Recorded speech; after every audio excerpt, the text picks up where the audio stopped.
Baik, bismillahirrahmanirrahim. Assalamualaikum warahmatullahi taala wabarakatuh.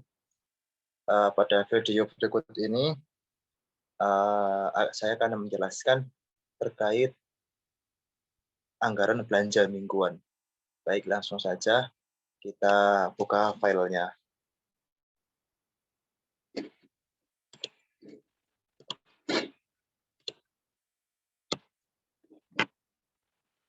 Baik, di sini kita lihat cara membuat belanja mingguan, anggaran belanja mingguan. Yang sebelumnya sudah kita lihat di sini. Di anggaran ini kita menyusun pertama kali yaitu belanja mingguan sebanyak 8 juta, tapi tidak ada rinciannya. Maka rinciannya kita alihkan ke file yang lain. Maka dari itu, file ini bisa meminimalisir miskomunikasi. Seperti itu. Untuk apa kita anggarkan belanja mingguan? Anggaran belanja mingguan adalah anggaran yang digunakan untuk memenuhi hal-hal yang meliputi kegiatan di dapur umum, seperti memasak, kebersihan, dan lain sebagainya. Baik, yang pertama di sini ada kambil. Kambil itu kelapa tua sebanyak 25 kg dengan harga 1 kilogramnya 12.000, maka total jumlahnya 300.000. Kita bisa mengetahui harga-harga dan daftar bahan-bahan ini dari buku catatan yang dipegang oleh karyawan. Kalau di kantor 2 itu buku catatan BOE, seperti itu. Selain dari buku catatan, kita juga bisa melihat dari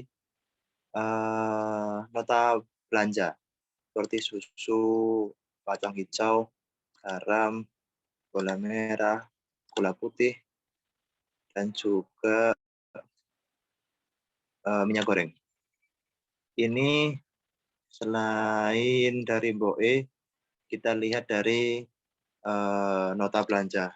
Dan yang belanja itu pun dari pengurus koperasi dapur sendiri. Baik, ini adalah daftar yang dibutuhkan dalam waktu 1 minggu untuk belanja mingguan. Bisa jadi kurang, bisa jadi lebih. Tapi sepengalaman saya ketika menjadi bagian koperasi dapur, terkait belanja mingguan ini benar-benar kita cukupkan, tidak kita lebih-lebihkan dari batas yang kita anggarkan, yaitu 8 juta. Kita tidak pernah lebih dari anggaran 8 juta itu tadi. Kalau lebih, takutnya akan adanya miskomunikasi dan kesalahpahaman. Baik, selanjutnya di sini ada 25 kg kelapa tua digunakan untuk membuat sayur. Jadi ketika santri itu makan, selain lauk pauk yang disetorkan oleh Madamat, ada juga yang namanya sayur. Dan yang sayur ini dibuat atau dibikin oleh karyawan dapur itu sendiri. Jadi untuk lauk itu kita mendapat setoran, dan untuk sayur mayur itu kita buat sendiri di dalam dapur umum. Dan yang memasak selain BOE itu juga dari siswa juga yang ikut memasak, santri yang ikut memasak. Nah, maka dari itu untuk 1 minggu kita membutuhkan bahan-bahan ini. Pastinya seperti bawang putih, bawang merah, minyak goreng, cabai merah, seperti tadi ada lauk sambal terong, seperti itu. Gula putih, gula merah, terong juga. dan bahan-bahan lainnya yang digunakan sebagai pelengkap sayur mayur. Seperti itu. Nah, di sini ada kacang hijau. Untuk apa kacang hijau? Kacang hijau itu digunakan untuk pelengkap. Jadi, di Gontor 2 biasanya menyediakan burjo, bubur kacang hijau. Maka dari itu kita membutuhkan kacang hijau sebanyak 20 kg. Untuk santri yang makan di dapur umum. Nah, ini kok ada seleb di Ponorogo itu seleb. Itu untuk menggiling kacang hijau dan juga kacang tanah. Mohon maaf, bukan kacang hijau, tapi kacang tanah. Untuk apa kacang tanah ini digiling? Itu untuk lauk pecel pada Jumat pagi. Nah, ini kacang tanah. Susu untuk apa? Susu digunakan untuk bagi yang melaksanakan puasa Senin Kamis. Khusus untuk puasa Senin Kamis, santri-santri puasa Senin Kamis akan kami sediakan susu hangat ketika mereka berbuka puasa di dapur umum. Nah, ini belanja mingguan. Yang sebelumnya belanja mingguan itu kita anggarkan 8 juta di anggaran tadi.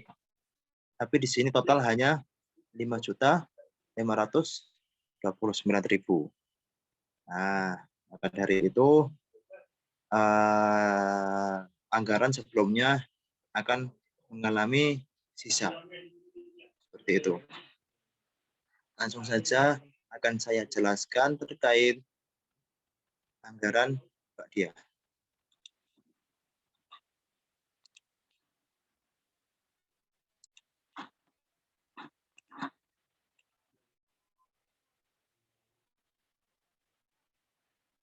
Nah, di sini adalah anggaran Qobliyah.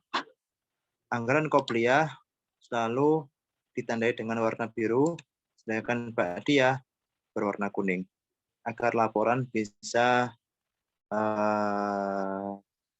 dibedakan. Seperti itu. Kita ganti namanya menjadi Syawal 1 atau Syawal di minggu pertama yang Qobliyah. Sedangkan di sini Syawal 1 Qobliyah berwarna kuning.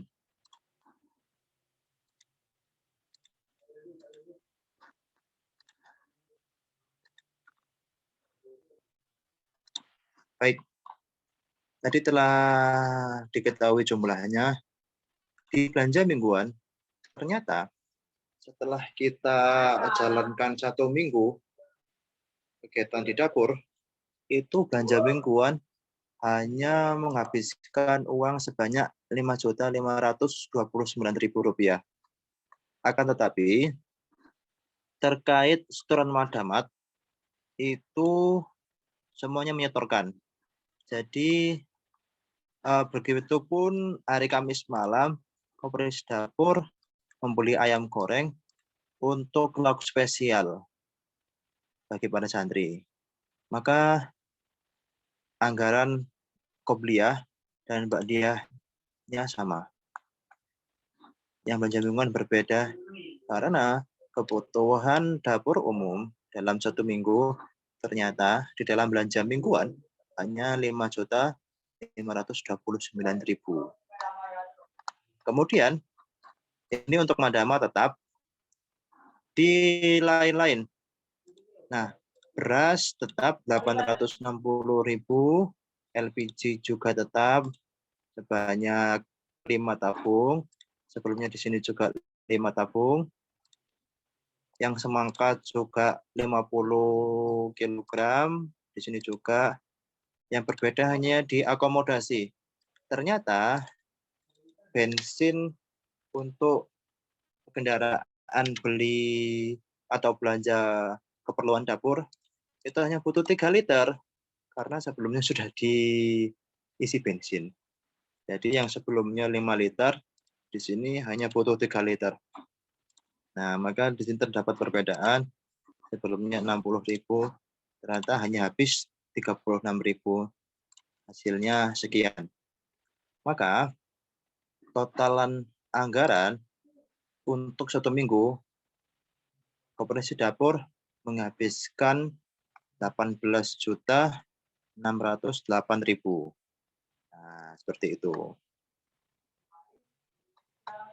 Maka singkatnya, untuk belanja mingguan, Koperasi Dapur menganggarkan sebanyak 8 juta dan yang keluar hanya 5.529.000.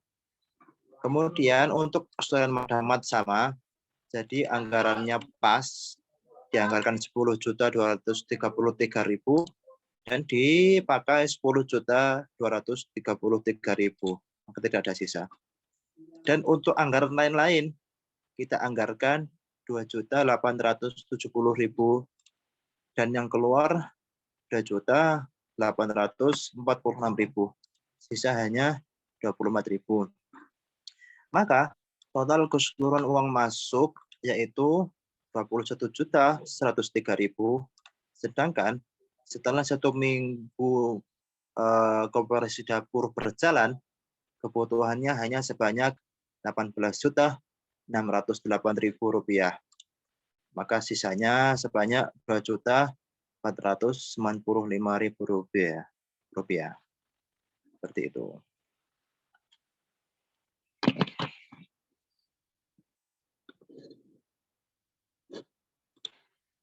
Baik, itu tadi yang bisa saya jelaskan. Maka sisa uang tadi, setelah mengetahui ada sisa, itu harus dikembalikan ke administrasi atau bagian keuangan pondok. Seperti itu. Maka pengurus dapur umum itu memiliki kewajiban, yaitu yang pertama menganggarkan anggaran qobliyah, kemudian melaporkan anggaran ba'diyah.